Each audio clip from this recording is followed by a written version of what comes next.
नमस्कार। चलिए आज की सबसे बड़ी और जरूरी खबरों की दुनिया में गोता लगाते हैं। देखते हैं कि आज देश और दुनिया में क्या कुछ चल रहा है।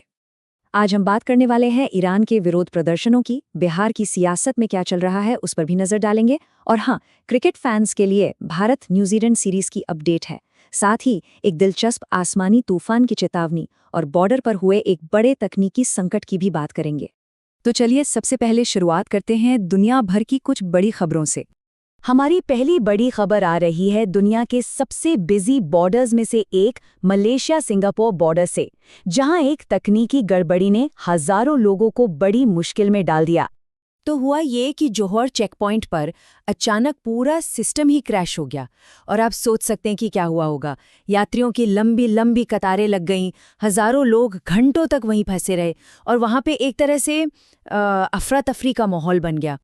दुनिया में और भी बहुत कुछ हो रहा है, जैसे कि ईरान में सरकार के खिलाफ प्रदर्शन अभी भी रुके नहीं हैं। उधर अमेरिका ने सीरिया में आईसिस के खिलाफ अपनी सैन्य कार्रवाई और तेज कर दी है। स्पेस से भी एक अपडेट है। नासा ने कंफर्म किया है कि उनका क्रू 13 मिशन 14 जनवरी को इंटरनेशनल स्पेस स्टेशन से वापस धरती पर लौट आएगा। और हाँ, फुटबॉल लवर्स के लिए एफसी बार्सिलोना अपने सबसे बड़े मैच एल क्लासिको की तैयारियों में जोर शोर से जुट गया है। तो ये तो थी दुनिया की बातें। अब जरा अपने देश भारत की तरफ आते हैं और देखते हैं यहाँ क्या चल रहा है। चलिए अब फटाफट देश की कुछ अहम खबरों पर नजर डालते हैं। सबसे पहले तो 10 जनवरी को विश्व हिंदी दिवस मनाया गया, भाषा को बढ़ावा देने के लिए। गुजरात के सोमनाथ में एक बहुत बड़ा कार्यक्रम हो रहा है, सोमनाथ स्वाभिमान पर्व, और इसमें प्रधानमंत्री मोदी भी शामिल होंगे। और हाँ, श्रद्धालुओं के लिए एक अच्छी खबर है। रेलवे ने माघ मेले के लिए पंजाब से प्रयागराज तक स्पेशल ट्रेनें चलाने का ऐलान किया है। दूसरी तरफ पश्चिम बंगाल में ईडी की जांच को लेकर सियासी माहौल थोड़ा गर्म है, और दिल्ली में डीडीए के एक फैसले ने प्रॉपर्टी मालिकों की थोड़ी चिंता बढ़ा दी है, क्योंकि लीज होल्ड को फ्री होल्ड में बदलने पर फिलहाल रोक लगा दी गई है। अब थोड़ा और अंदर चलते हैं और एक राज्य पर फोकस करते हैं। बात करते हैं बिहार की प्रमुख खबरों की। बिहार से कई नई और दिलचस्प पहलें सामने आ रही हैं। एक तरफ कांग्रेस ने मनरेगा बचाओ अभियान शुरू किया है। उनका आरोप है कि योजना में गड़बड़ी हो रही है। वहीं महिलाओं की सुरक्षा के लिए कटिहार पूर्णिया रूट पर एक स्पेशल पिंक बस सर्विस शुरू की गई है। किसानों के लिए भी एक अच्छी खबर है, उन्हें योजनाओं का सीधा फायदा मिले, इसके लिए एक नई यूनिक आईडी स्कीम लॉन्च हुई है। और हाँ, सोमनाथ स्वाभिमान पर्व का जश्न पटना में भी देखने को मिला, जहां 1000 दिए जलाए गए। बिहार की सियासत में इन दिनों भारत रत्न को लेकर एक बड़ी मजेदार बहस छिड़ी हुई है। हुआ ये है कि पूर्व मुख्यमंत्री जीतन राम मांझी ने पीएम मोदी से अपील की है कि नीतीश कुमार को भारत रत्न दिया जाए।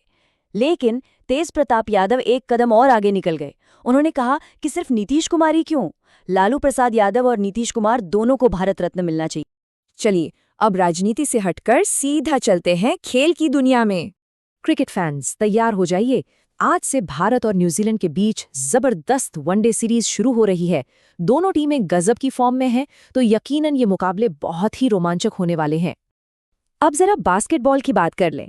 एनबीए में कुछ बड़ी टीमों के लिए थोड़ी मुश्किल है, क्योंकि उनके स्टार प्लेयर्स चोटिल हो गए हैं।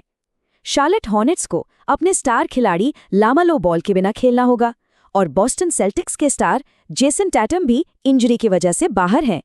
जाहिर है, इनके न होने से टीमों के प्रदर्शन पर असर पड़ सकता है। अच्छा, ये तारीख देखिए, 10 जनवरी। क्या आप जानते हैं कि खेल की दुनिया में इस तारीख का क्या मतलब है?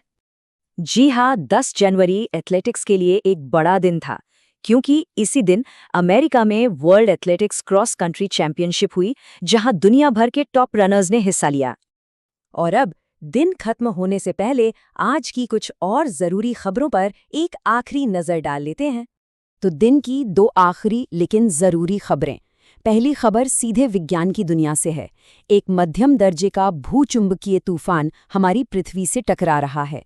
इसका मतलब है कि कुछ जगहों पर आसमान में वो खूबसूरत हरी नीली रोशनी, जिसे ऑरोरा कहते हैं, वो देखने को मिल सकती है। और दूसरी खबर बिहार के गोपालगंज से है, जो थोड़ी दुखद है। वहां एक प्रेम प्रसंग में हुई हत्या के बाद गांव में तनाव है, और पुलिस हालात को काबू करने की कोशिश कर रही है। और आज की सारी खबरों के बाद हम आपको इसी एक सवाल के साथ छोड़े जा रहे हैं। दुनिया की राजनीति से लेकर देश की नीतियों, छोटी छोटी स्थानीय पहलों और यहाँ तक कि प्राकृतिक घटनाओं तक, इनमें से कौन सी कहानी है जो आने वाले कल पर सबसे ज्यादा असर डालेगी? इस पर सोचिएगा जरूर।